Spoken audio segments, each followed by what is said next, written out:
যখন সমাজে এই চাঁদাবাজি থাকে, সমাজে যখন মাদক থাকে, সমাজে যখন কিশোর গ্যাং থাকে, সমাজে যখন এই ধরনের নানা অপকর্ম থাকে, তখন মানুষের জীবন ওই চাল দিয়ে, টাকা দিয়ে তারা শান্তি পাবে না। আমাদেরই প্রথম দায়িত্ব আইন প্রশাসনকে, যারা আইন প্রয়োগকারী সংস্থা, তাদেরকে সাহায্য করা।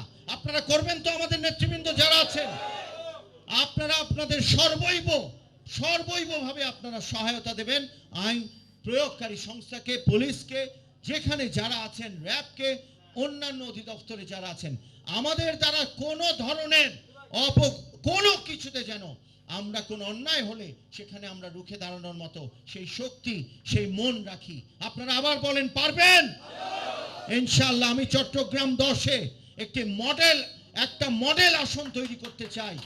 চট্টগ্রাম 10 নিয়ে আলাপ হবে সারা দেশে, যে কিভাবে এখান থেকে মাদককে দূরে সরিয়ে নেওয়া গেল, কিভাবে এখানে কোনো চাঁদাবাজি করতে দেয়া হলো না।